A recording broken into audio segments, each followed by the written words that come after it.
I gotta tell you, this is my dream camera, and I think the other one that they just come out with is a dream camera as well, and I can't use them. The reason why is because they didn't put internal memory in them. Anyway, like the Q2, I absolutely love this camera.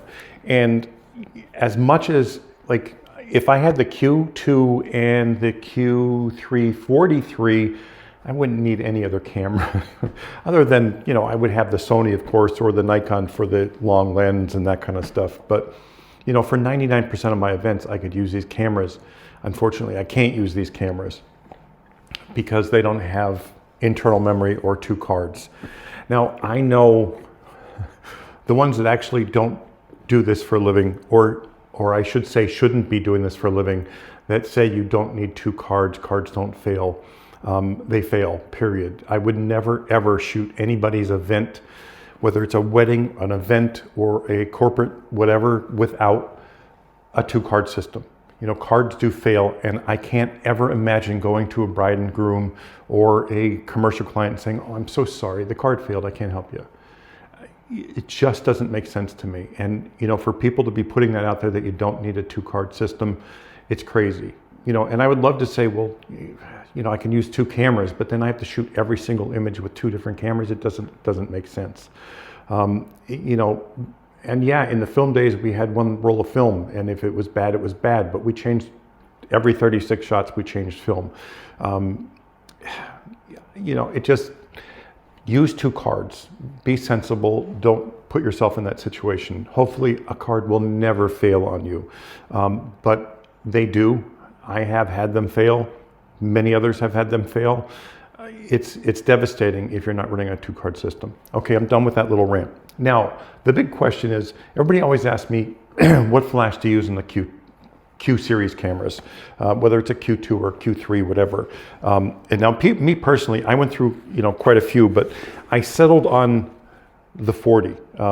This to me, it just works. The TTL is pretty darn decent on it. And I say pretty darn decent because no TTL is perfect. But this little flash setup, it's nice, it's lightweight, it works. Now I've had the other ones. I've had the SF40D, and I have the SF26, which I use once in a while, believe it or not. I love this because it's this big. It folds down, which is really convenient on the camera. And you just pop it up when you need it. And it does work, but the TTL is less than perfect. And there is no manual on here. You can't set this to manual, it's just TTL, period. I think it has an auto mode, but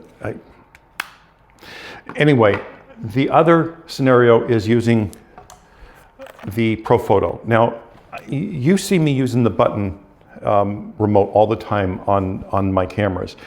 This is the Nikon button remote. I use it in manual on the cameras.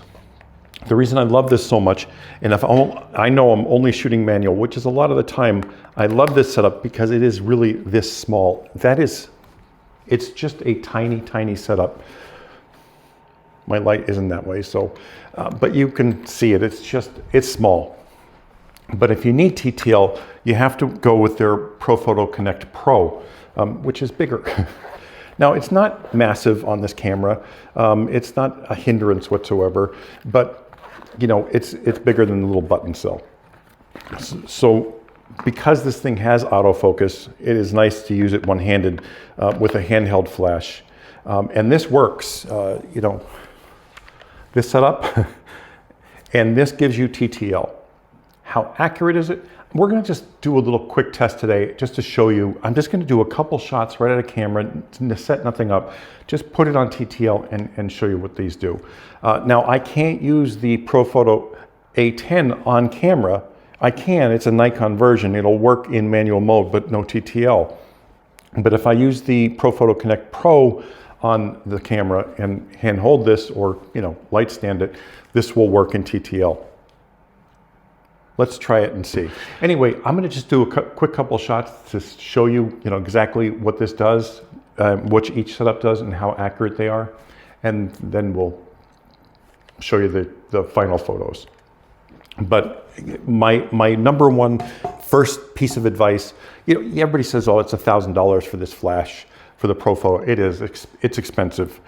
This one is, $500-600. It's a Nissan, and they sold for $199 or something. But you can't use it unless it's branded to Leica. And it's a Leica setup. Anyway, so let me get some shots really quick for you and see how these things do. Now, this is definitely not scientific. It's just a quick review of the flashes that I've tried, that I've used. This is the image without the flash. Everybody always wants that, so there it is. So my natural light coming in is low in comparison with the flash shots themselves. Now I'm starting off with the Profoto Connect Pro and the Profoto A10. Yes, this is an expensive setup. This is, $1,400. And it works. It's a little bit underexposed, but it does the job. I can't say any more than that.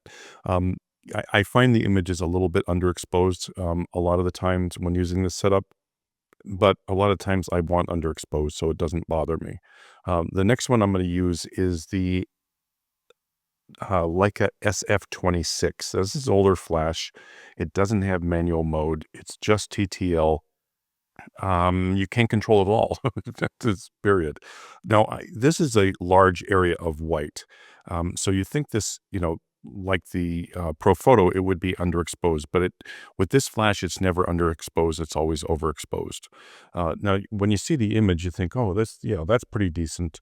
Number one, it's a cooler tone. Number two, it is overexposed. There's no ifs, ands, or buts, and I can't bring it back. Even if I use the compensation for exposure, it doesn't bring it back.